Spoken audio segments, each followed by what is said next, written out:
Well, welcome everybody to Center for Spiritual Living in the Texas Hill Country. And we're zooming in from the Spring Branch area and welcoming all of you to our Sunday celebration today. And I'd like to start the lesson off today with a story. I know you guys like my stories so well, but anyhow, a woman was at her hairdresser's getting her hair cut and styled before leaving for a trip to Rome. And she mentioned how excited she was about the trip to the hairdresser, and he responded, "Rome. Oh, I was once excited about going there too, but then I went, and it's crowded and dirty, and people are so unfriendly. You're crazy to go to Rome." "So how are you getting there?" "Well, only the best. We're flying American Airlines," is the reply. "We got a great rate." "American," explained the hairdresser. "That's a terrible airline. I've flown American many times, and their planes are old, their flight attendants are rude, and they are always late." "No, so where are you staying in Rome?" "Well, we'll be at a beautiful hotel called the Visconti Palace. It will be paradise." "Don't go any further," said the hairdresser. "I know that place. I've stayed there. Everybody thinks it's going to be something special and exclusive, but it's really a dump, the worst hotel in the city. And the rooms are small, the service is surly, and they're overpriced." "So what you doing while you're there?" "Well, we're going to the Vatican, and my goal is to see the Pope." "Oh, that's a rich one," laughed the hairdresser. "You and a million other people trying to see him. He'll look about the size of an ant. At least that's how he looked to me when we visited the Vatican." "Boy, good luck on this busy, lousy trip of yours. You're going to need it." Well, a month later, the woman again came in for her cut and style. And the hairdresser asked her about her trip to Rome. And she said it was wonderful. And the Rome is a magical place. And not only were we on time in one of America's brand new planes, but it was overbooked. So they bumped us up to first class. And the food and the wine was wonderful. And I had a handsome 28-year-old steward wait on me hand and foot. And the hotel was great. They just finished a $5 million remodeling job, and now it's a jewel, the finest hotel in the city. They too were overbooked, so they apologized and gave us their owner's suite at no extra charge. "Well," muttered the hairdresser, "that's all well and good, but I know you didn't get to see the Pope." "Actually, we did. As we toured the Vatican, a Swiss guard tapped me on the shoulder and explained that the Pope likes to meet some of the visitors. And if I'd be so kind as to step into the private room and wait, the Pope would personally greet me." Sure enough, 5 minutes later, the Pope walked through the door and shook my hand, and I knelt down, and he spoke a few words to me. "Oh, really? What did he say?" "Well, he said, 'Where did you get that lousy haircut?'" Now I know you're wondering why I'm telling such a lousy joke this morning, aren't you? Well, I just want to say this. Our life unfolds according to the consciousness we bring to it. Clearly, the consciousness of that hairdresser and the consciousness of the customer were worlds apart. And consciousness is a term that we throw around a lot in our New Thought circles, but what exactly does it mean? What exactly is our consciousness? If we look at the dictionary, we will find that it means the quality or state of being aware, especially of something within oneself, or number two, the upper level of mental life of which the person is aware, as contrasted with unconscious processes. Now, those are common definitions of the word, but when we use it in the context of our spiritual life, it takes on a greater meaning. And I believe it means the totality of our beingness that we bring to the table of our lives. You know, early on, I was taught that there were 5 elements that combine to comprise our consciousness. And you've heard me say this before. And then the 6th and 7th were added. And now I believe that there's an 8th that I've added. And you've heard me mention that before too. But I think it brings it all together. So let's look at all 8 of them. And as we do, there are a few questions I want you to ask yourself as we go through this. Where am I in this aspect of my beingness? And through this aspect of my beingness, am I creating a life of peace, fulfillment, and happiness, not only for myself, but for others as well?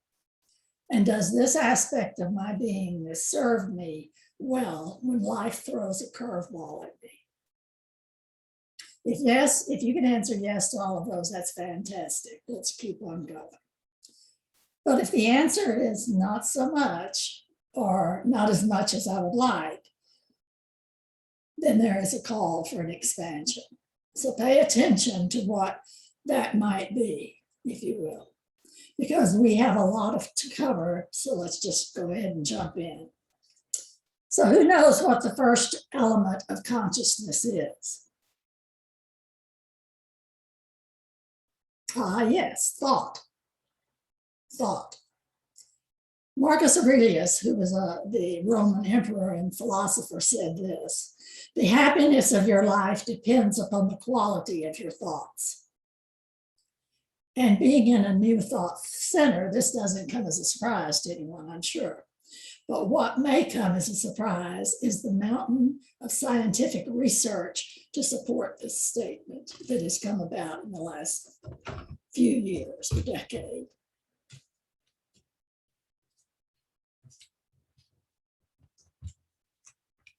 Get my notes straightened out here.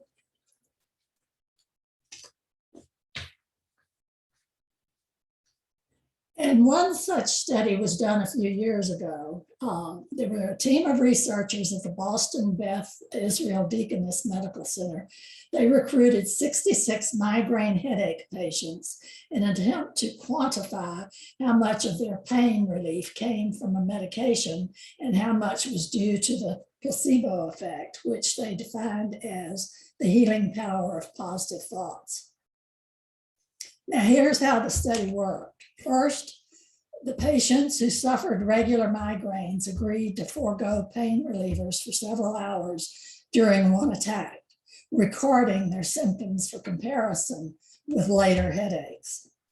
And sometimes they were told it was an effective migraine drug called rizatriptan. And other times they were told it was a placebo, suggesting that there was no benefit. Still other times they were told the pill could be either one. And of course, what they were told on the envelope was not necessarily what was in the envelope.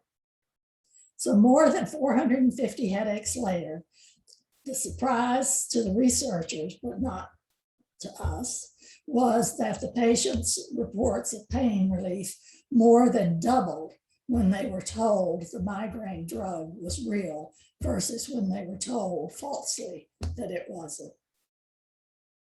And in fact, people reported nearly as much pain relief when they took a placebo that they thought was the real drug as they did when they took the real drug while believing it was fake.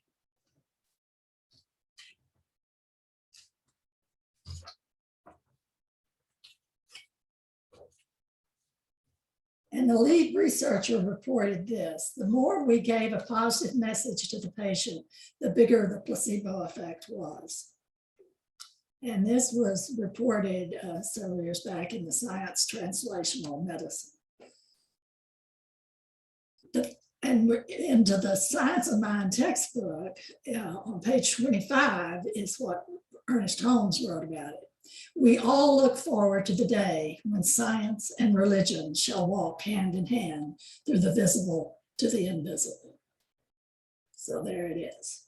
So my question is, can we afford the consequences of your thoughts? Can you afford the consequences of your thoughts? And take to heart Emerson's advice when he said, stand guard at the portals of your mind and allow only thoughts that support the life you desire to create. You are in charge of this real estate between your ears, so let's handle it wisely. Thoughts are the first component of your consciousness. And the second element of consciousness is feelings. Because thoughts create feelings.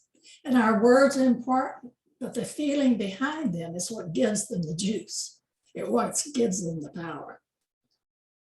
In the book, Living the Science of Mind, Holmes wrote this: while we admire intellect, we must realize that the intellect is not the creative factor in the universe. Rather, it is feeling that is creative. The real creative power of the mind is deeper than the intellect. It passes into the realm of feeling. And he also wrote this later on in the book. Here is an interesting thought to speculate on. If feelings and emotions acting through the avenue of consciousness can produce havoc in our lives, what would happen if the same feelings and emotions were constructively employed? What would happen if we could convert the energy of fear to faith, the energy of doubt and uncertainty into a feeling of belonging to the universe and being safe in it? Would not the original artist itself go forth into a new creation through us? Powerful words about the power of feeling to create. And I love the book that Esther and Jerry Hicks wrote called Ask and It Is Given. And they actually give a scale of emotions, and it suggests that at the bottom of the scale, we are disconnected from our alignment with our true nature, and therefore not creating a life of peace, fulfillment, and happiness ourselves and for others, as at the top of the scale we are.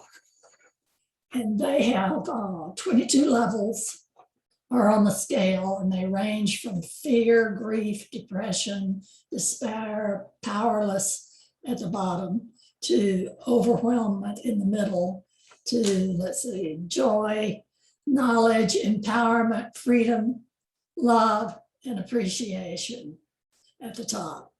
And they suggest that it might be challenging for us as humans to make a leap of several levels on the scale, but we can always go up one or two if we shift our focus through what?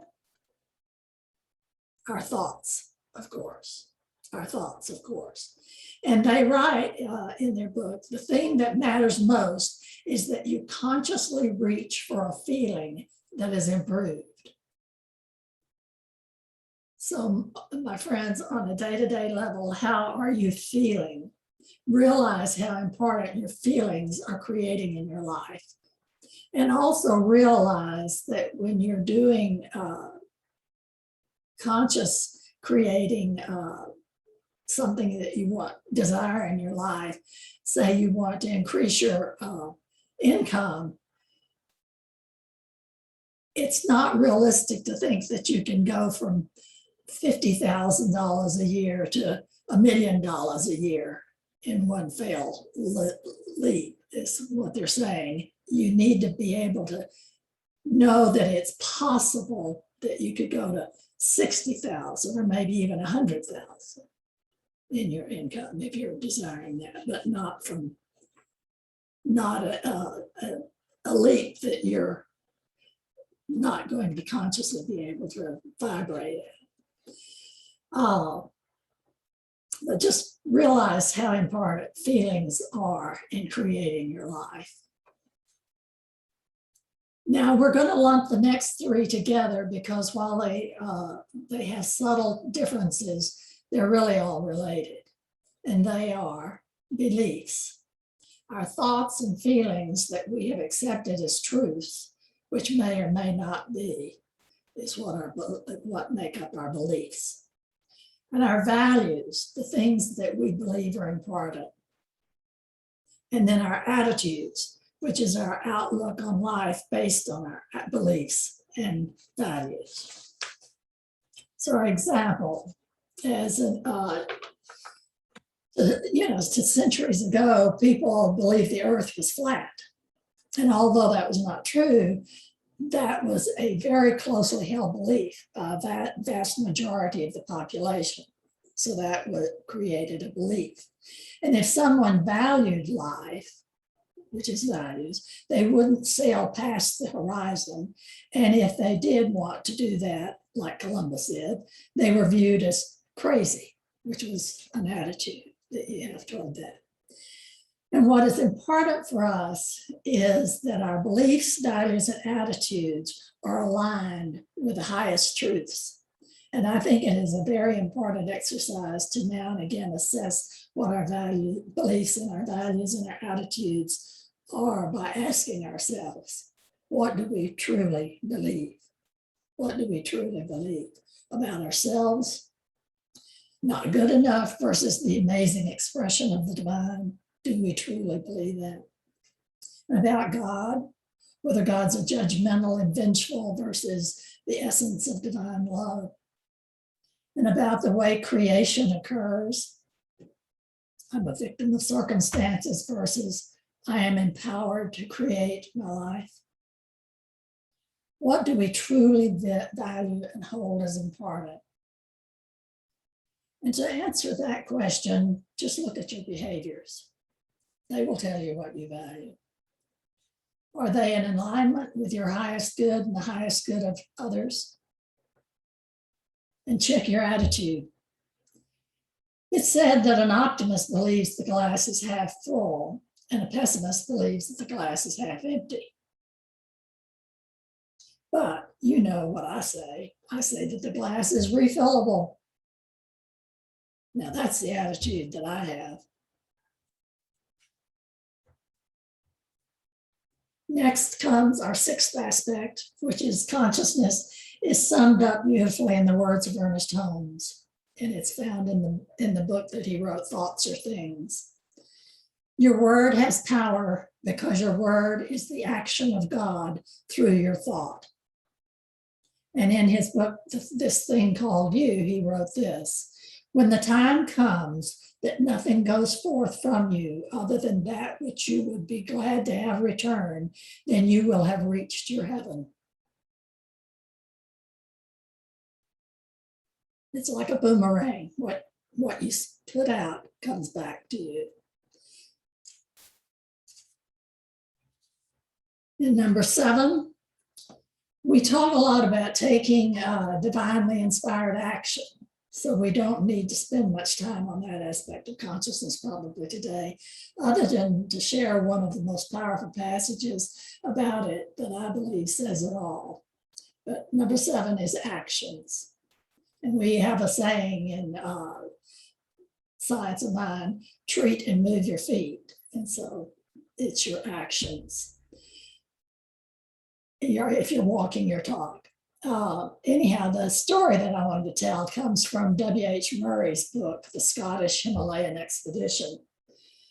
And Murray was being asked to go on this expedition because they were going to climb the mountain, but he kept saying nothing, no, because he didn't think he could make it. But when he said that nothing had been done, I erred on my one important matter.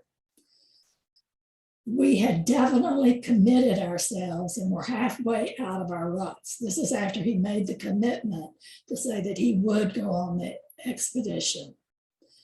And we had to put down our passage money, which was the deposit, booked a sailing to Bombay, And this may sound too simple, but it's great in consequences.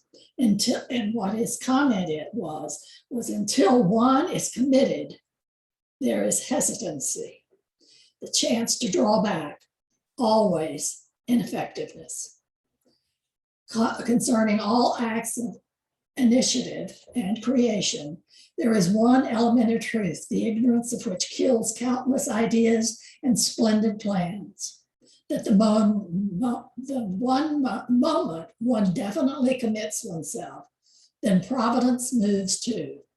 A whole stream of events issues from the decision, raising in one's favor all manners of unforeseen incidences, meetings, and material assistance, which no man could have dreamt would come his way.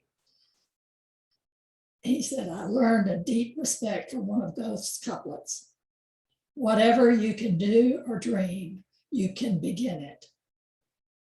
Boldness has genius, power, and magic in it.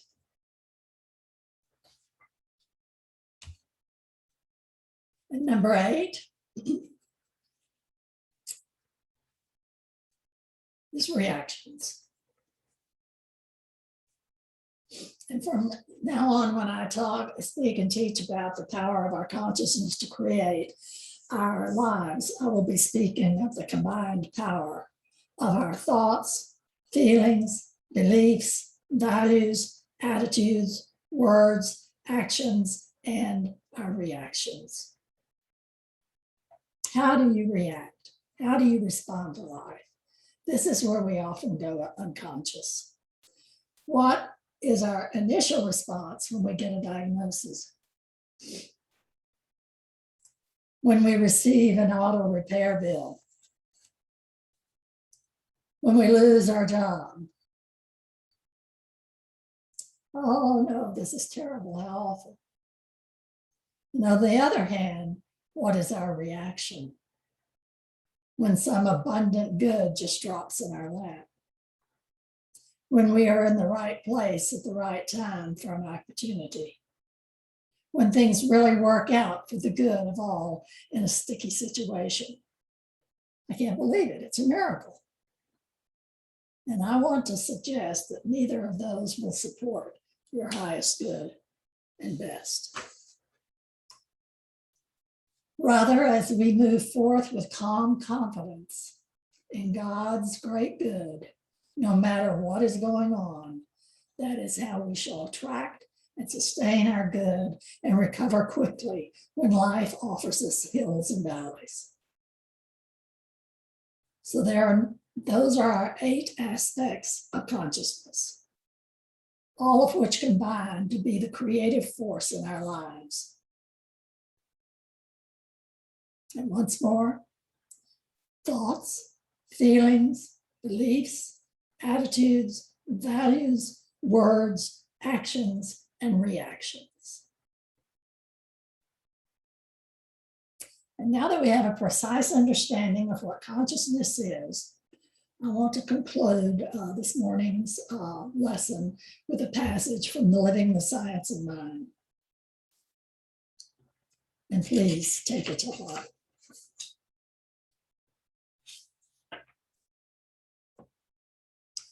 It is certain that none of us receive as much benefit from this science as we might. We do not permit our consciousness, our thoughts, feelings, beliefs, attitudes, values, words, actions, and reactions to range in the field of greater possibilities. A certain time should be taken each day for the enlargement of consciousness.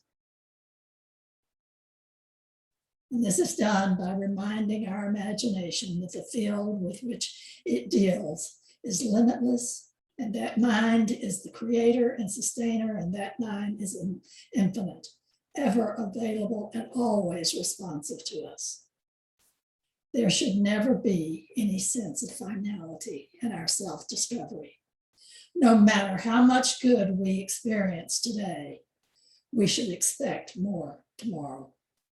Expectancy always speeds progress. Anticipation of better yet to come helps to dissolve the overload of burdens which we now carry with us. We must learn to loose our consciousness. Nothing is too good to be true. The kingdom of harmony is already an ever-present reality. But as far as we are concerned, it awaits to be perceived, and only as much can come to us as we mentally receive. We must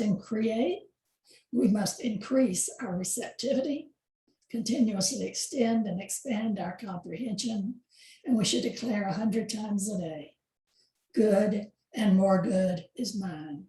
An ever-increasing good is mine. There is no limit to the good which is mine. Everywhere I go, I see this good. I feel it. I experience it. It crowds itself against me, flows through me, expresses itself in me, and multiplies itself around me. That is why we encourage a life of meditation as part of your spiritual practice on a daily basis. So I'm going to ask you to follow along with me in this, making this proclamation of a closing prayer. Good and more good is mine. An ever increasing good is mine. There is no limit to the good which is mine. Everywhere I go, I see this good. I feel it. I experience it. It crowds itself against me. It flows through me, expresses itself in me, and multiplies itself around me. For this, I am grateful. And so it is. And as Emma Curtis Hopkins often says, there's a greater good in this universe and I ought to have it.